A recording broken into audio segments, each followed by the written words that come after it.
Dear listeners, there's a particular kind of harm that leaves no visible marks. It is a kind that makes you question about your own reality, your own worth, your own sanity. And when you finally name it, when you finally see it for what it is, then the real work actually starts. So, not the work of fixing yourself because you were never broken, but the work of remembering who you were before someone else decided to rewrite your story. Yeah. So, dear listeners, welcome to Mind Meets Machine. I'm your host, Avik, and this is where we explore what it means to be a human in a world that sometimes forgets. And I'd say, yeah, because today I'm with someone who knows this terrain intimately, both as a someone who has walked through it and as a someone who now guides others through it. So please welcome Sheri Heller. So welcome to the show. Thank you, Avik. Great to be here. Thank you for having me. Thank you. Thank you so much, Sherry, for being here. And dear listeners, I'll just quickly tell you about Sherry. So, she's a trauma-informed psychodynamic therapist specializing in narcissistic abuse and an ordained interfaith minister and a survivor turned thriver of complex trauma. So, I will say stay with us because there will be a lot of discussions, a lot of information that you'll get to know from her because we are talking about something which is very, very important, like surviving and thriving after narcissistic abuse. So, just be so Sherry, before we start, if you can just share a bit about your own story so that people get to know more about you and from where you're coming from. So, yeah. Okay. I was born into very difficult circumstances on a more overt level. My mother was schizophrenic. My father had MPD. I wasn't able to identify that until later on in my recovery process. There was poverty. I was very damaged. By the time I started treatment, I was on my own as a teenager and I went into treatment early. But the piece that really, I think, was so pivotal for me was recognizing the psychological abuse, the narcissistic abuse, even more so than the more overt forms of deprivation and abuse, because I felt that I didn't have agency. I mean, there's always a loss of self with complex trauma, Yeah. but I didn't really conceptualize how I was robbed of my freedom. So, what I see in a lot of clients who come to me for complex trauma is a state of hypervigilance and anxiety. That's sort of the driving force that galvanizes the need for treatment, but they don't really understand that it's an adaptive response to systemic abuse. And that's why I think it's so important to talk about it. It is being highlighted, I think, in terms of legislation these days, although I think Hawaii in the United States is the only state where it's a misdemeanor. But, there are evidentiary challenges. How do you prosecute something like this? So as a clinician, what I really want to do is crystallize exactly what it is, how it happens, and why the victim cannot necessarily just leave, which I think is kind of the persistent mantra of the masses. Well, they can just get out. You can't get out when you don't have agency. You have to have agency to leave. Right. So the breakdown of a person's agency in a trauma bond, when there is a pathological attachment and Stockholm syndrome, that first has to be even just recognized as a reality for the person who's going through it. Exactly. So that's really great. Thanks for sharing that. And I believe listeners, you can relate to what we are talking about and also from your life as well. And at the same time, I'll just say, if today's conversations somewhere hit you, just be with that and let us also know, what you think, what your story, because this will definitely help us understand. And also, it will help others to learn from what you've been through, right? So just be with us. So, so Very I think a lot of people hear this term narcissistic abuse and they think that it is just about someone being selfish or self-centered. So then Yeah. what do you think? Yeah. So what do you think is the most common misconception about what narcissistic abuse actually is? Why does that misconception actually matters the most? I think the most common misconception is that we conceptualize, when we're talking about narcissistic abuse, a psychopath. And a psychopath is the most malignant form of narcissism. Narcissism is a spectrum. We all need healthy narcissism. It's a foundation for self-esteem. But people who are on the very rigid end of the spectrum, who are narcissists, are not really, if they have the capacity for empathy, they don't care. They are driven to dominate, to have control. And they are driven to have what's called supply, which is kind of others are seen as an objectified means to shore up one's tenuous sense of who they are, to capitalize on another person's attainments, essentially to co-opt their sense of self. Everything is open for the abuser's need to fill an insatiable emptiness. Otherwise, the narcissist will become dysphoric. So we're not necessarily talking about a vindictive, sadistic psychopath.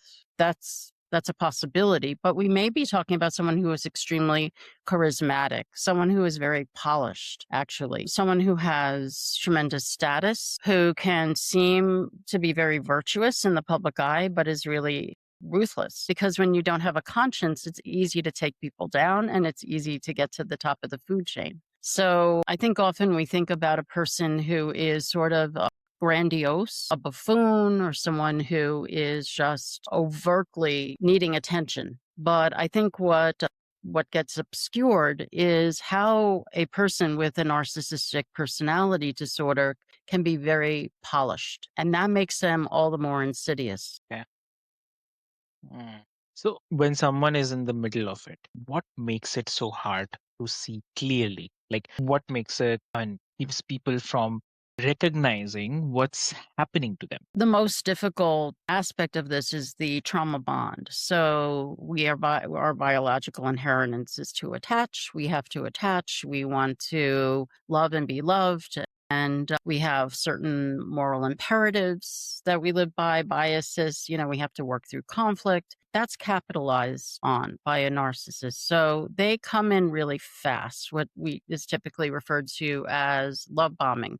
But love bombing can take many forms. It doesn't necessarily have to look like very elaborate forms of gift giving or limerence, and narcissistic abuse isn't only within romantic relationships. It can happen with an employer. It can happen with, I'm a victim of parental narcissism. So it runs the gamut. But what is so difficult to understand is how the narcissist, because they subsist on supply, as we subsist on air and food, they have to be very attuned to who the target is. So they know how to read people very well.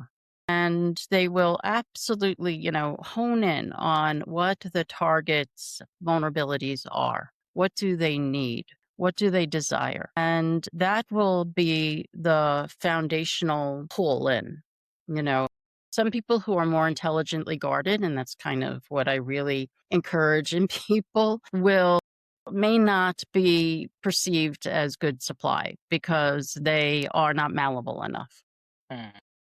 Which is why I think a lot of people I work with as a complex trauma therapist were groomed to be malleable. It's part of adapting to an abusive system. So by the time the attachment takes hold, that's when the narcissist will blindside you. And when you're blindsided, it throws you into a state of shock, like a state of dissonance. It's one of the things we do. I'm also a hypnotist. So it's one of the things we do in hypnosis is like, I might say something, I'll pace and lead someone into a trance, and then I'll say something that's completely random, like a non sequitur, and that throws the subconscious into a state of confusion. And that state of confusion actually is what helps to induce a trance state, right? Because you're thrown off your center. So that's tactically what the narcissist does. And by that time, you don't know what hit you, and then the narcissist also will use what's called intermittent reinforcement. It's operant conditioning. So they may even seem contrite. You're right, I didn't mean it that way, or there may be some inferences but you heard it that way, even though it's not how I meant it. So that's where the coercive control starts to kick in. And again, to go back to the moral imperatives, we want to be able to find common ground with people. That's a big mistake with a narcissist, and that's what makes The narcissist gives the narcissist leverage. All these relational rules of engagement that we live by is exactly what the narcissist will capitalize on. Otherwise, you're going to seem like you're being paranoid or rejecting, which anyway is going to be inferred down the line once you start questioning things. But the state of cognitive dissonance, it starts to kick in, the attachment, that's what makes it so difficult to get out early. I agree. I agree. Okay. Definitely, it is striking because how the very nature of this kind of abuse is designed to make you doubt your perception. So it is not, yeah, I mean, it's not just about it's hard to see, but it is that you are being actively taught not to trust what you are seeing. So hmm that kind of layer of confusion is a part of trauma itself. So from your work and your experience, what do you see as the deeper patterns underneath the narcissistic abuse? Like what is really happening beneath the surface behaviors that can observe? Beneath the surface, I mean, there is terror because there is always an ambient threat. If the person pushes back, there's reprisal, right? Whether it's stonewalling, parental alienation. I work with a lot of people who want to get out of a relationship or a marriage with a narcissist. They're afraid for the children. Children are typically triangulated, scapegoated. So underneath is always fear. And that's why people show up in therapy with hypervigilance. They're dysregulated because underneath it, and that's always what's underneath Stockholm syndrome, is I have to adapt. Adaptation, it's a blessing and a curse. I have to adapt to this by taking on the abuser's reality because I can't tolerate how terrified I actually feel. So it's a locus of control. Mm. And so a lot of the work is to first stabilize the dysregulation, to try to reclaim instincts, instinctual awareness, which has been pathologized by the narcissist. You're crazy. You don't know what you're saying. And then in the how things look, because impression management is such a big part of narcissistic abuse, there are all these flying monkeys, these enablers who support the narcissist. So underneath is also what's called Cassandra syndrome. Cassandra was a goddess in the Greek pantheon, and she was taught the gift of prophecy by Apollo.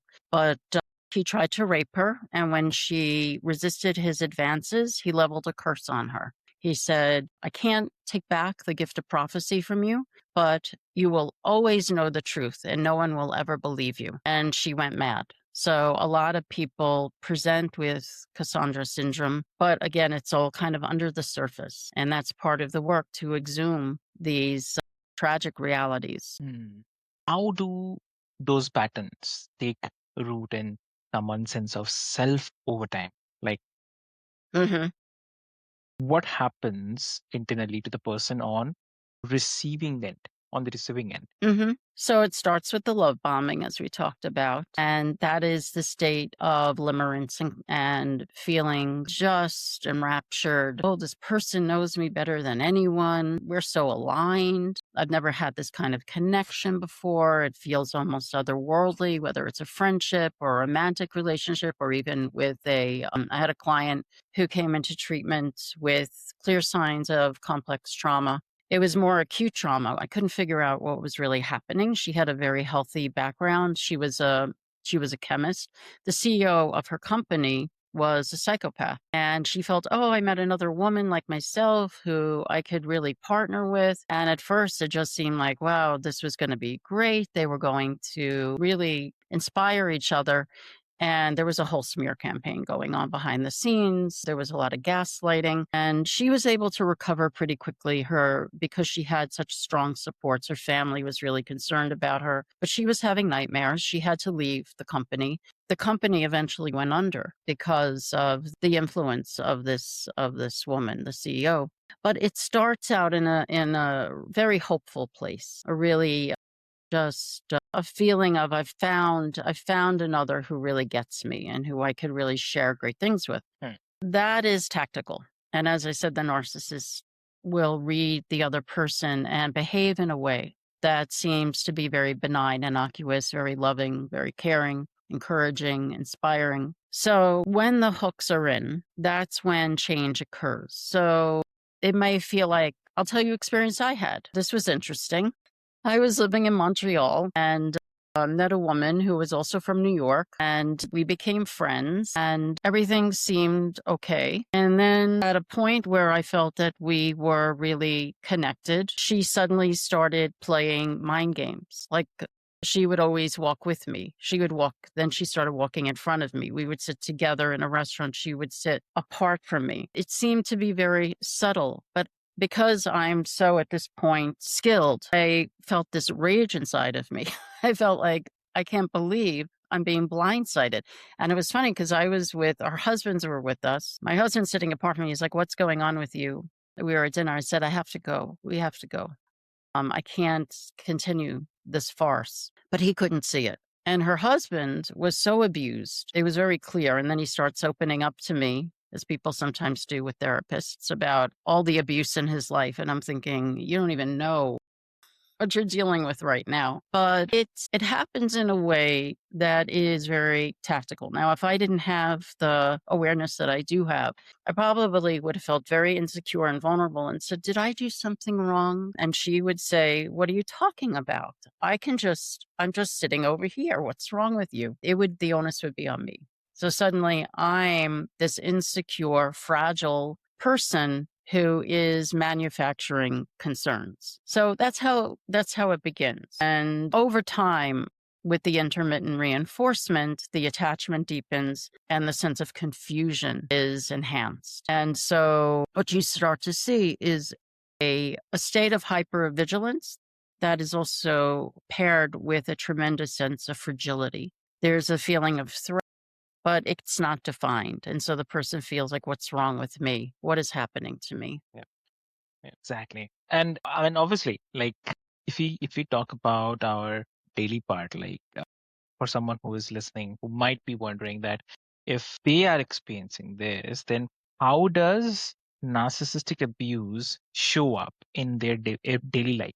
Like, what are the small, ordinary moments that reveal something bigger is going on?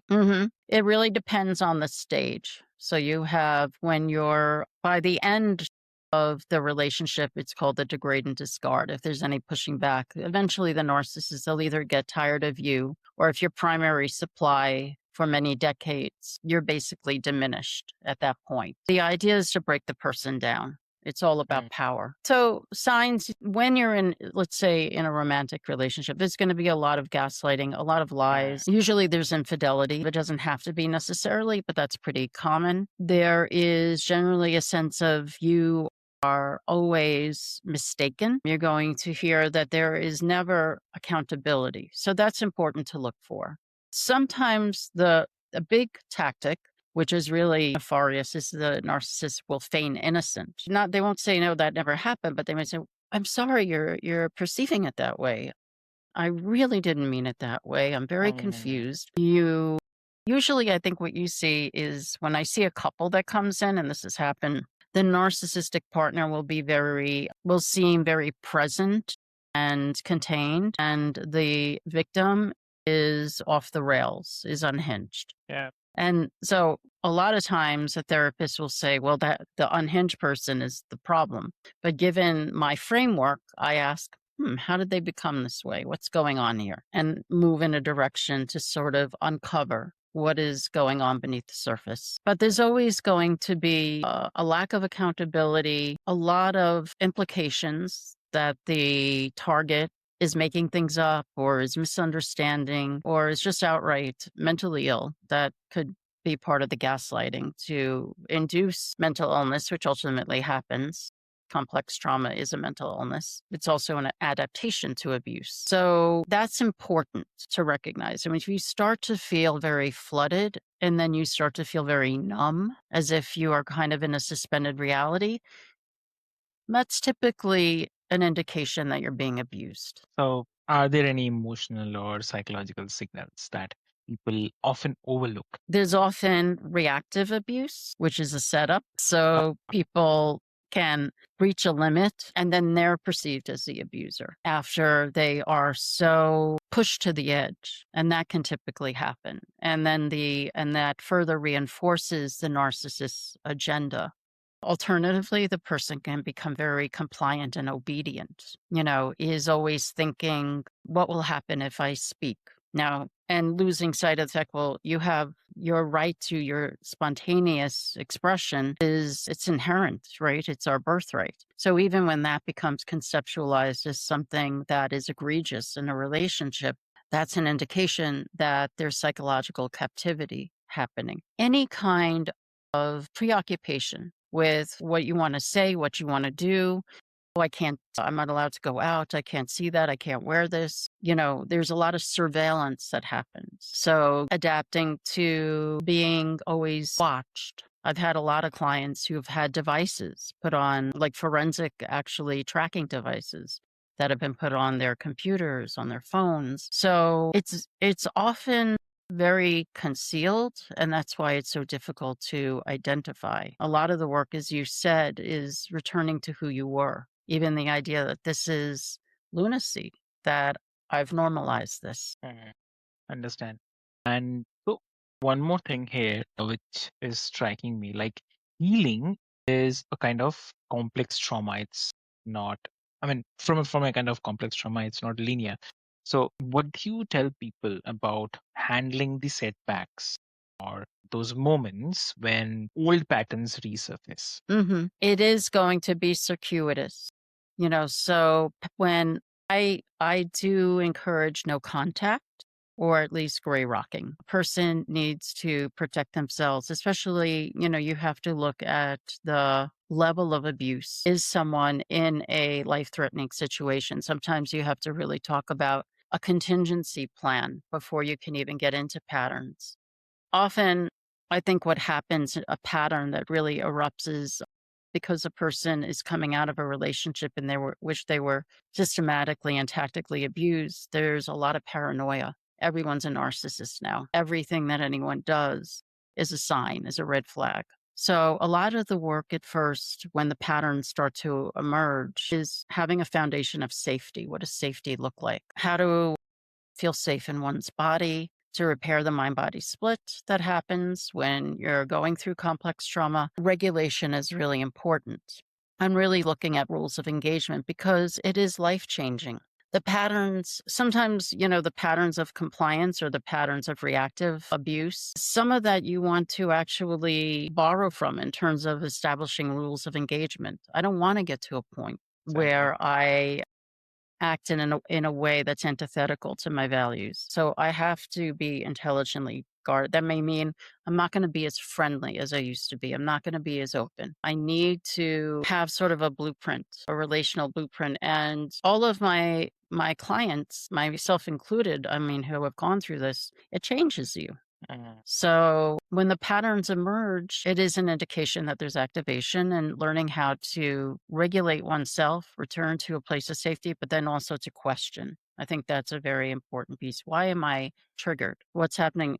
I was watching a show last night and I was triggered by a scene with a mother who was clearly a narcissist, who was assaulting her daughter. No one could see it. And I was so mad at the mother. I was like, it's this kind of outrage that more so is, why does no one see this? Why are we so inclined to want to preserve this fantasy that everyone is good, particularly if it's coming from a parent? So, and that changes. So, and that's a big change that happens because these patterns that emerge, the activation, the hypervigilance, the dissociative numbing, all of this is indication that there is harm, and that we live in a world that can be dangerous, and we have to assimilate that reality. So if you have to give one advice, one suggestions to the listeners today, what that will be? I think it relates to what we're talking about, which is it changes your worldview. Open up to the reality that there is a demographic of people. There are people in the world who are actually driven to assert power over others, to dehumanize others. Malignancy is real. And I know we scoff at notions of human evil, Carl Jung, who father of psychoanalysis, he said, we cannot address the evil and help victims of abuse if we don't even recognize it as a potential within all of us. We all have lower impulses. So to scoff at notions like this, and I've had many people who come into treatment, many of my colleagues who are trauma-informed therapists also, we talk about this a lot. People who come in who say they were in treatment before, but they were encouraged to find the best in the abuser and someone who is glaringly malignant. So that would be my message. As difficult as it is to open up to that mindset, I think paradoxically it actually will enhance your life because it allows you to have information that can insulate you from harm. So if listeners wants to connect with you, how they can connect? I would suggest visiting my website. That's sheritherapist.com. I spell my name Sheri. And my title is Rev Sheri Heller, LCSW, if you want to look me up on Google or on my Medium blog. Amazing. So, dear listeners, like what I'll do is I'll put all the links, details, everything into the show notes for easy reference. And I'd say the opposite of narcissistic abuse is not just the safety. It is the reclamation of your right to be seen, heard, and valued as we actually are. So I definitely love to Mhm. thank Sherry for sharing your perspectives and knowledge as well. So this will definitely gonna help people. And thank you everyone for being here. And as I said in the beginning, like if today's conversation has touched you, then do share like what you think, what you've been through. Because those scenarios will definitely help people and we will definitely come out with more questions of I need help or I need to understand, right? That is much important. So everyone who is listening, healing is possible. It does not always look like the way we expect, but it doesn't happen on anyone else's timeline. So, but reclaiming your sense of self, your trust in your own reality, that's not just possible, it is your birthright, right? So take what resonates from today and leave what does not. And also remember the fact that you are asking these questions, that you are seeking the understanding. So that itself is an act of resistance and the healing as well. So with this hope, this is your host Avik, and this is Mind Meets Machine. Until next time, take care of yourself and each other as well. Thanks.